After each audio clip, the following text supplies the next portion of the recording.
A philosophy major. Now, what can you do with a philosophy major?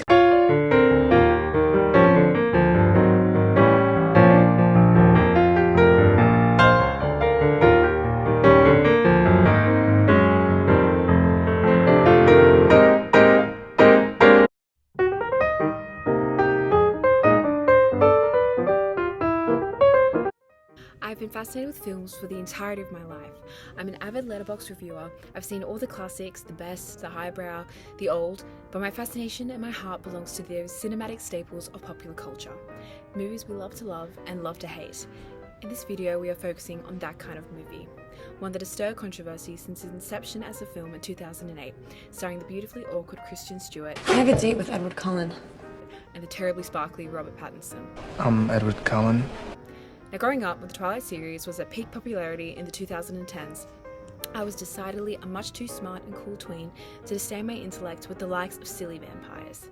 It wasn't until I actually watched the series when I was in my late teens where I went, I get it now. And so subsequently, I've seen all the movies, read all the books, as well as the book published from Edward's perspective, and I'm going to look you in the eyes when I say, I love Twilight. That was the first night I dreamt of Edward Cullen. And it's not just me, this is a series that has grossed $3.36 billion worldwide and has cemented itself firmly as a part of 21st century popular culture, often pitted against Harry Potter for its popularity. Many people ridicule this film as absurd, and a common argument, as you probably already know, is that it's a terrible, unhealthy, scary example of a relationship, and how could this be the model for young girls out there thinking this is love? Newsflash, we know.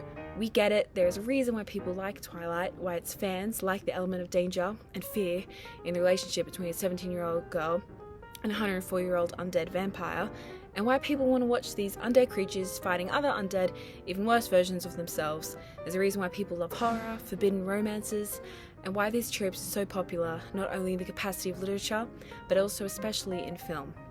Honestly, I've consumed so many video essays and journal articles on Twilight and its philosophical dimensions that it will be a struggle to fit it all in within 12 minutes and focus on two key readings.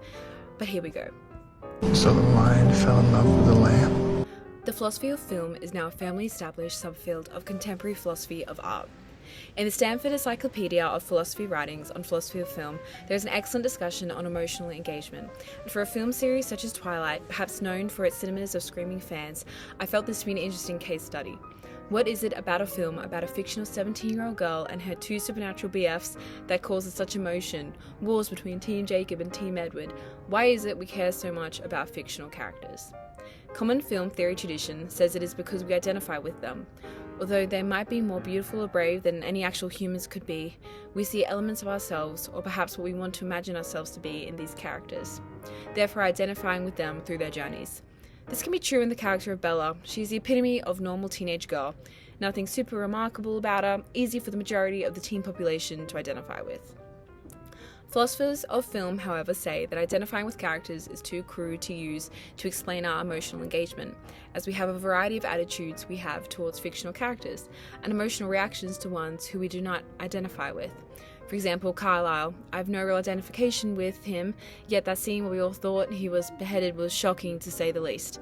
So what do philosophers of film think then occurs? There are two basic theories. One being simulation theory, being that the immersive nature of films gets us to imagine things taking place that we care about, which, as imagining causes us to have subsequent emotional responses, we are then emotionally engaged in the film. Simulation theory finds that in this imagining process, we are able to run our emotions offline, feeling the same emotion we would feel in that situation without actually being in that place or acting on it. It is in the safety of the offline situation. The other is thought theory, that we can have emotional responses to mere thoughts. In regards to films, it claims that our emotional responses to films is that our emotions are brought about by the thoughts that occur to us while we are watching a film. However, the argument against thought theory is that why should a mere thought as opposed to a belief be something that occasions an emotional response from us? Fictional characters aren't real, and since we cannot have real beliefs about these characters in films, the thought theory needs to explain why we are so moved by their fates. When it comes to Twilight, I think this is the perfect example of simulation theory, the immersive nature of the medium of film allowing us to engage in offline emotions in a powerful way. And I think Twilight does it so well because really, the whole film is a teenage girl's fantasy. I believe it is extremely popular because of its ability to engage its audience, primarily teenage girls and women, in emotions and sexuality that we aren't really supposed to have in ordinary real life. We're not supposed to imagine and like the idea of being the object of possessive desire of an undead 104-year-old vampire who stalks us. I like watching you sleep. It's kind of fascinating to me. Has an intense desire to drink our blood. What do we eat? That is the world's most dangerous predator. I'm the world's most dangerous predator. Loves us to an intensity that people call abusive and toxic. I'm sick, masochistic life. But we do because it's a film, because it's a fantasy that we as an audience, through the features of cinema, allow ourselves to become immersed in.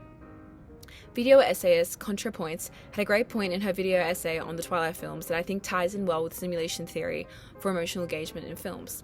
Fantasies are not literal wishes. Fantasies construct situations where emotional needs are met and inhibitions to pleasure are removed.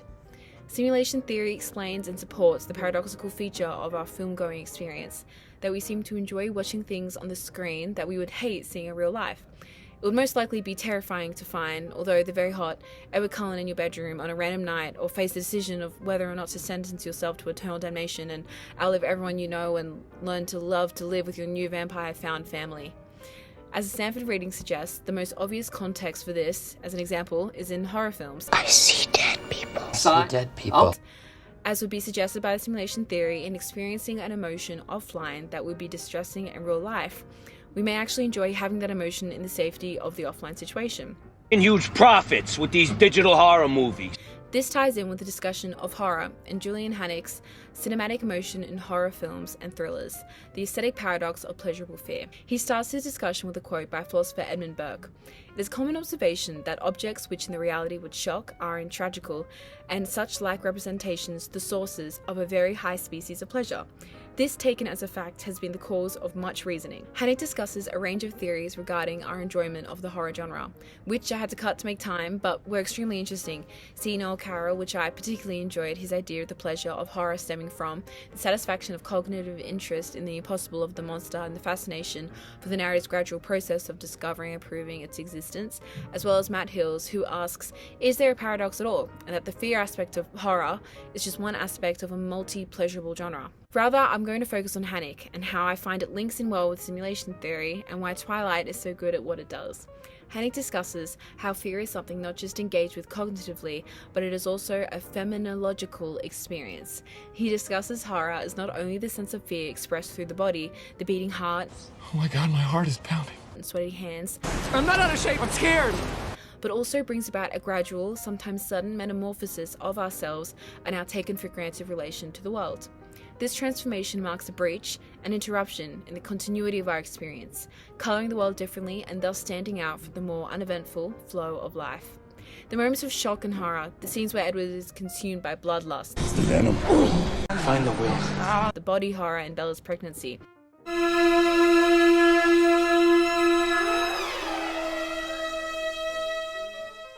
the terror of the Voltari, supernatural elements of this cinematic romance all allow for a greater magical transformation that comes with all types of cinematic fear. Hanich makes the point that what is so special about these moments is that it allows us to no longer be at one with the world, but instead be distanced with it. Hanich states it is these precious moments of subjective intensity, including remarkable metamorphosis of the lived body and the foregrounding of time, that make moments of horror so pleasurable. This, I think, contributes and adds to the strong emotional engagement with these characters and storytelling. The Twilight films, their mix of supernatural fear and fantastical romance, allows the audience to simulate and imagine and engage with so well, as ContraPoints, video essayist, puts it perfectly. Everything we fear in sexuality, the excess, the irrationality, the transgression, the violence, the loss of self-possession, the violation of boundaries. Everything about me invites you in. My voice, my face, even my smell. Films such as Twilight continue a long tradition of the merging of vampires and erotica. It's got action and jokes and hot vampires and romance. Hanich points out that frightening films help us to reconcile two aspects that are fundamental characteristics of advanced modernity. Number one, a scarcity of deep and comprehensive experiences due to our disembodied way of life. And number two, the loosening of social bonds as a result of individualization, thus requiring new forms of collectivity if a sense of isolation and loneliness is to be prevented. Their last point especially, I think, can extend to movies which have created strong fandoms such as Twilight. These films gave a starving female audience a movie directed at their own sexuality.